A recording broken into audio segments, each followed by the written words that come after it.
So we have just, it is Monday morning and we have just got off the ferry. We are in the Isle of Man. We're coming back here to help with the fish stocks at Sunset Lakes, which I had the pleasure of helping in the initial development with the owner Simon.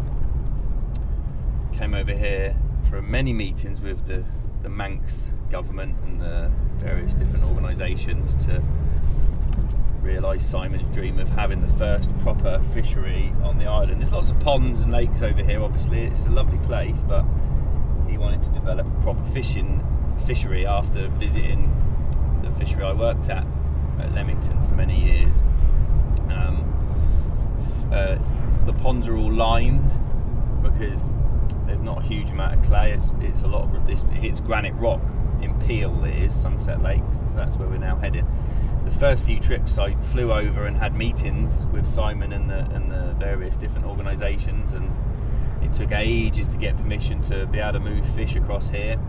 And then we sent 14,000 marginal plants over on a lorry, and then I brought the fish over, and there's only been one stocking of fish, and that's it, from one source, and that's it. The fish I grew on and bred on years and years ago. So yeah, it's fairly, it's basically a self-sufficient venue. It's got holiday lodges on, very nice, which we'll show you later. But yeah, it's nice. Last time we were here it was COVID, I think 2 years ago or 3, I can't remember, 21 or 22. So yeah, it'd be good to show you the stocks and what can be achieved by not constantly restocking and just looking after what you've got. It's going to be a bit dry today, so we'll try and get a lot of footage today because I think tomorrow's going to be a bit wet. But yeah, we'll show you how we get on. So we stay in this end one tonight. But yeah, these are all booked out in the summer. Like I say, these are all lined ponds. We supplied all the plants and all the fish. I'm quite proud of that fact. And it is difficult. Everyone goes through the same hassle. I mean, this is March and it's been horrendously wet here like it has everywhere else. Simon took a lot of advice from day one. I said about planting dogwoods. I tell everyone the same thing. Plant dogwoods around your margins because they don't root so bad as trees.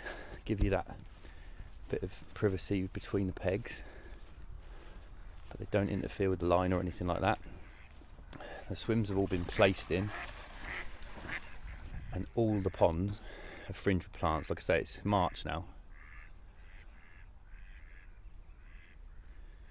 And it's very popular in the warmer months with locals and tourists alike. This pond down here is the Tench Pond, which is strung over because the cormorants get on there big time. We're going to do all of them in the next 2 days, and it was very tricky bringing fish over here. Lots of legalities, you had to tick a lot of boxes, and it's just a case of cropping the tiny fish, and we move all the tiny fish into the bottom pond, and basically the cormorants unfortunately eat them. We're not allowed, which I think is ludicrous, to move them to other places around the island. There's places that want the fish, but in their wisdom they've said we're not allowed to do that, which seems a bit crazy, but there we are. But it's a beautiful place, and like I say, this is, you're seeing it, what you suppose you'd say it's worst time of year really, but it is a beautiful place. And just like I say, I'm very proud to have been involved from day one. When I first walked around here with Simon, it was just fields.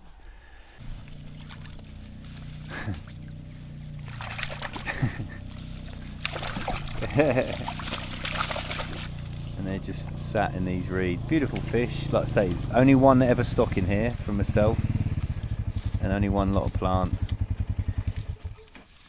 These nice little, and there's just loads of them in the reeds. You can't blame the fish. They're just hiding from the birds. It's full of them.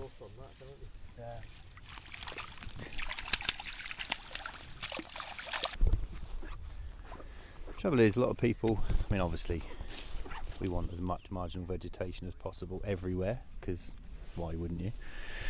But a lot of people say, oh yeah, you need all the snags and the trees for the fish to hide under from the birds, but they don't like being under there. If you put an awful lot of fish in a confined space, they're just stressed, so they'll sit there, because it's either a case of sitting there sometimes or risk coming out and getting eaten by birds. But my argument's always been the same. If you create more of a uniform spot, even like I say, people wouldn't exactly think they're features as such, but everything creates a feature. It's its own feature, so the marginal plants become a feature, except you can fish safely alongside them, and you should too. Bear in mind it's March, obviously. In the new year, in the spring and the summer, these are all vibrant and lovely, and the fish just love it, but they just keep moving all around here, and that is what it's all about, in my opinion, especially on like these sort of lakes, day tickets, and you want fairly uniform, easy fishing as much as you can. Dogwoods, yep, this is all just part of the initial plan, and it's all worked rather well.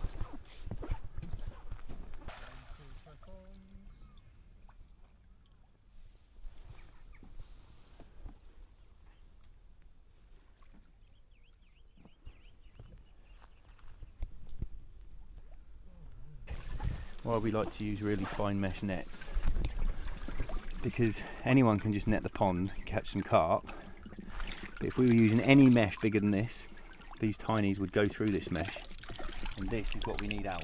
This creates space. Like I say, there's only been one stocking of fish here.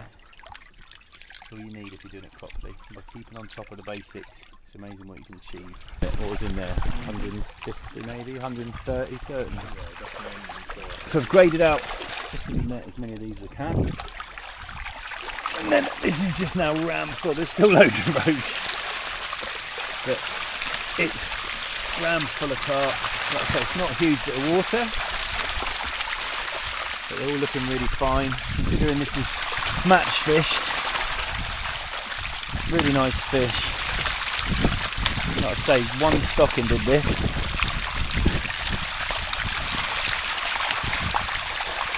It's really pretty, isn't it?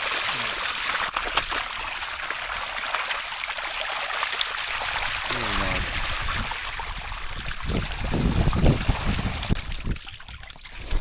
So obviously with the cormorant, any fish that's that small has been hit in the past. Once they get a little bit bigger, this is another reason to feed your fish, because if you get them a bit chunkier, you can survive a little attack while they're growing. Yeah, lots of fish.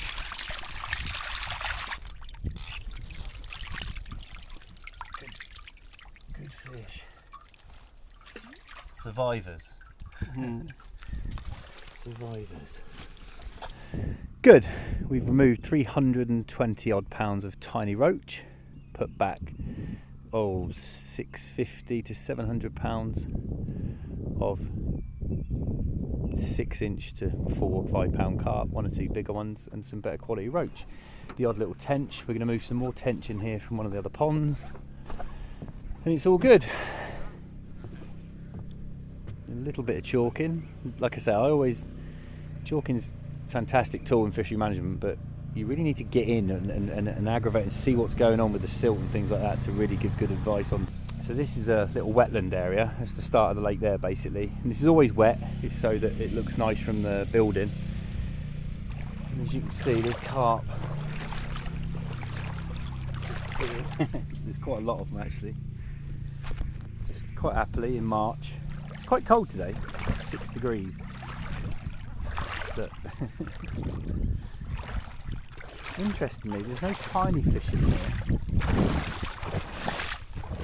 You'd see them, it's like 4 inches deep.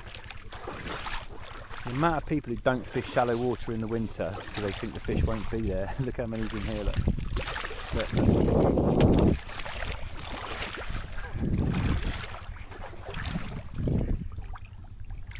And whenever I'm fishing, especially in France, I've caught as many fish in a foot of water, 2 foot of water at this time of year as I have in deep water. I never ever neglect the shallow water. Yes, it's cold, but you get a bit of sun on it, it warms up quick. Look. And most people would think, oh, it's cold, they won't be in the shallows. It's a very, very common misconception. I see it all the time. To the point where it never bothers me about the depth of water. I'm quite happy in here, just banging around, but really chunky little fish. And obviously they're coming here to spawn as well. But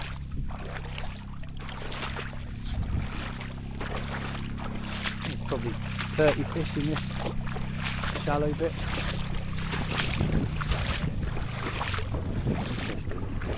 Always worth noting that. So shot 2 nets.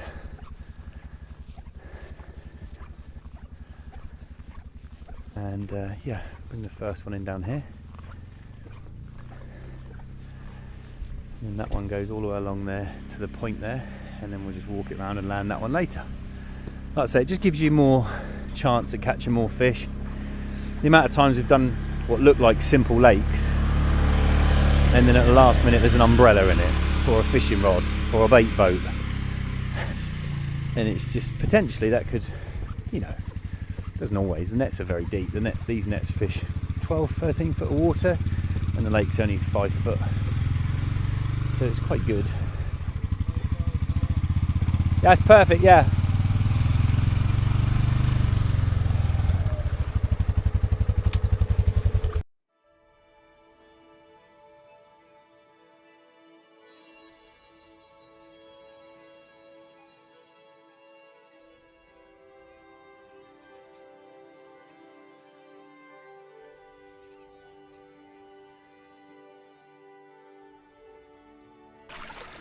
Oh, it's so clean.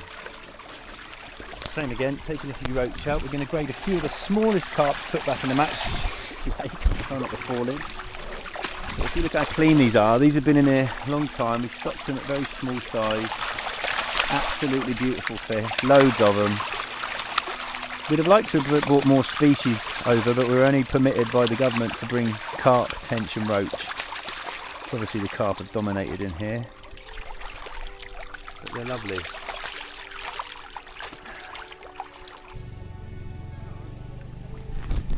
That's what makes the job worthwhile when you come back to places you've been involved with since day one. Like I say, one stocking of fish. A lot of years ago now, just one, and then some simple, basic fishery management every year. Manage your plants, manage your fish, chuck a bit of food about, and it creates a great environment. And these are great looking fish, there's loads. We've already put about hundreds of pounds weight. And this is the general sort of pleasure fishing lake really. You've got to remember this is predominantly holiday anglers, so you want it to be quite easy fishing, so you want to make it nice and like uniform as you can. All the plants grow up and they really mature in the summertime. But if you can sit here, just fish along the margins and catch plenty of fish in a day, that's all you're asking for. You know, we have got another specimen lake down the bottom there where the fish are bigger. So we can be a bit more harsh when we're grading those, but we're just moving a few of the smaller ones into the match lake because we've moved a lot of silvers out of there. So you're always looking for a bit of a deficit gap. So you're creating space for growth and potential issues in the summer.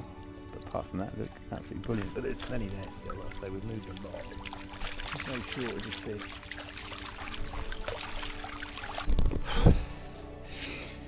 Never ceases to amaze me, to be fair, that when you can achieve this, and the only reason we're limited on species here is because we were forced to only bring roach, carp and tench by the Manx government, which is a real shame. But when you can do it like this was difficult. Granite rock underneath here, so all the ponds had to be lined. Difficult for planting, but look, plants everywhere.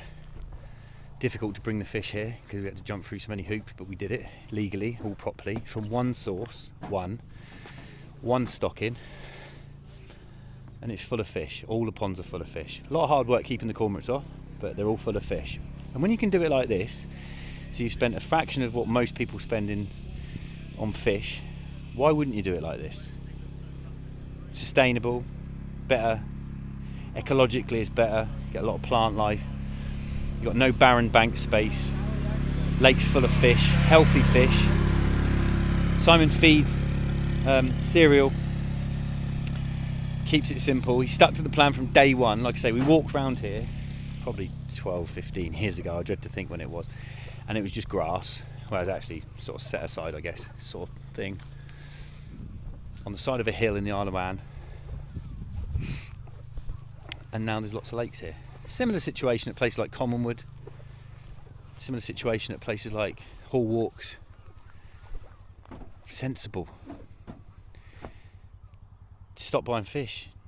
You know, these people have bought one lot of fish, been sensible, understand the realities of why would you want to, honestly, the more I do it, the older I get, you just think these people are genuinely a bit stupid. How can you justify spending 5-10 grand a year on fish in lakes? I can understand it if it's in an urban environment and you're getting ottered every day and you're trying to have lakes fishing for kids, or you're getting mullered with otters. I get that. And I get restocking when you've got cormorant predation, if you're trying to desperately get silverfish going. But I still stick to my guns on the fact that if you want good silverfish, you want any good fishing, do the basics, get the basics right, and you can achieve whatever you want. You can. We've proved it time and time again. And when you come to places like this, where we're very limited on what we could do and when, but still you can create, like I say, this is March, it looks its worst at the moment, then it makes a mockery of any clubs that are spending that sort of money on fish every year. They shouldn't be. They just shouldn't be. It's ridiculous. It's just, honestly, it does my head in. Which is fine if they're going to do that, but then don't moan when they start to go tits up, because there's no need for it. This is how to do it, like this. When we go to places that are barren landscapes, commercials, etc., and they have none, and they've just got tons of fish, no plants, no nothing. That's a stagnant environment. So feeding the fish can pollute the water. Yeah, it can. Anything can pollute the water. But if you combine sensible fishery management plan, netting your lakes, keeping an eye on the water quality, testing crops, etc., and once you understand what your relative biomass is, feeding the fish is a massive edge. The problem I always have of it, when people don't want to feed the fish, I'm like, well, you've spent thousands of pounds on fish and you've put them in the lake, and a lot of these waters, you know, they put too many in to hold naturally. Naturally, this pond would, if you wanted to just stock it and leave it, a pond like this, if you put £400 of fish in there, they'd be fine. But then in a year, 2 years, 3 years down the line, they breed, even with cormorant predation, something will breed, and you end up with lots of fish. So if you don't employ any man management and start to crop them, or at least feed them, look after them, they can become really weak and stressed. Like I say, the cormorants aren't just eating fish, they're stressing them out as well. So, you know, it's undeniable the fact that the venues we go to, which are managed like this, far outperform lakes, which are just useless. And it really is, it's chalk and cheese. Like the ones we go to, they chuck thousands of pounds of money at fish. They don't let the anglers feed them. And it's like, what do you expect, you know? For the few months a year, especially when you first stock, yes, all right, when you first stock fish, they get caught. But that's not a reason to stock. When you first stock fish, normally they've come from a nutrient-rich environment where they're getting pretty much fed every day. So when you stock them in the water, and everyone stocks in the winter. So when you're stocking in the winter, as soon as it starts to warm up, all the fish want to do is feed. So they get caught. So that's why you get this knee-jerk reaction, especially on match fisheries, where they go, oh, we're just going to restock, because last time we did it, we caught a few. But then after that initial honeymoon period, if you like, dies off, and then you've added hundreds of pounds, sometimes more than that, to the biomass, and then you wonder why it switches off. We never do that. We build it up sensibly, so you get consistent results. And I just can't see an argument for not running your fisheries like that. I really can't. Keep moving on, and don't you ever look back.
charge fish. There's cormorants about. This is just randomly.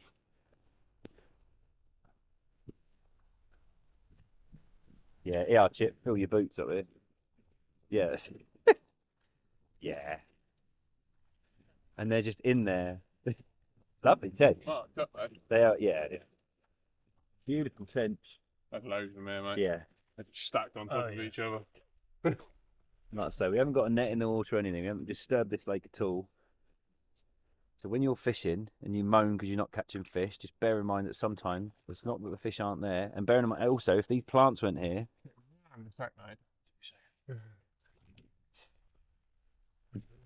look at that, look, fascinating. Oh, one of that. They look good. Oh, there's so many. Yeah, yeah. I've got a pocket of them here.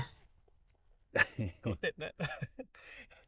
They're right back here as well, Yeah. in like inches of I've water. got 5 or 6 of them there stacked on top of each other under the plants.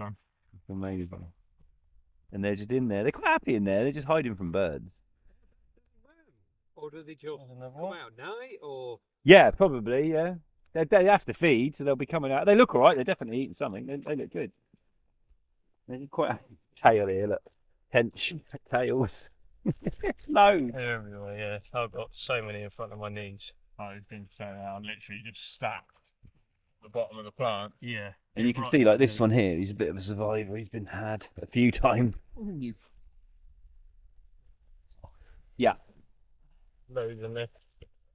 And it'll be like that all the way around here. So the other end's gin clear. You come up here, there's a bit more colour, and this is where they are. Prevailing wind is landwide. Yeah, so they're off the That back end bit. will be colder. Yeah. All adds to it. All makes sense.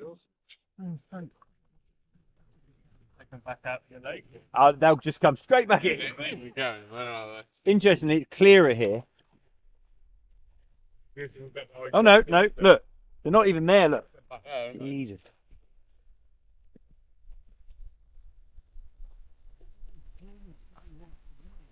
No, it's so dense. Look at this. Look, they're literally in no water. Oh. Yep, there he is. Got him. Look, just tench galore. They're all just trying to survive, and they're good. They look great. Let me share that one to Simon. And we didn't when we originally stopped them. We only put. Yeah, look, Simon. And there'll be a. Another age group as well. Yeah, perfect. And that's why, and not just another reason to plant your margins up, because without this, you don't want snags, you want plants. Replace snags with plants. So many. Yeah, it's alive. Pockets of tench everywhere. And like I say, they're not even down there, half of them, they're back here. I've not even been a hand at the water. I'm not even out.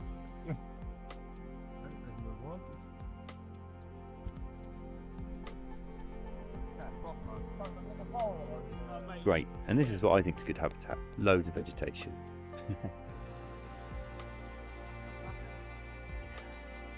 Love this variegated sedge. Good. Here we are. And the reason they're hiding is because clearly they are getting hit.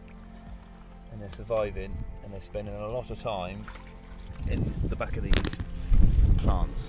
Which again, they're going to do, they're going to hide, and they're thick with them, isn't it, guys? Yeah, it's ridiculous. Just keep catching them. Like I say, you can create a lined pond and plant it up nice, stock it sensibly, chuck a bit of food around, and you can just generate your own tench. But without the plants, you're going to struggle big time. You really are.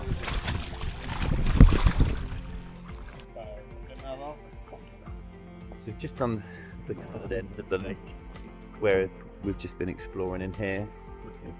Like I say, we have to navigate around them. Hundreds and hundreds of pounds of tench in the pot. Majority of them never eats. What we're mainly trying to look at is recruitment, and it's nice to see different rear classes. Like I say, they get a bit of food, so the condition of them is very good. The only slight damage is from the birds. Yeah, that's really good. Nice to see, and there'll be hundreds and hundreds of those small ones in there, which is what we want to encourage for the breeding. But really nice. Plenty of them. Excellent. Gotta hope we can get a boat home or we'll be stuck here forever.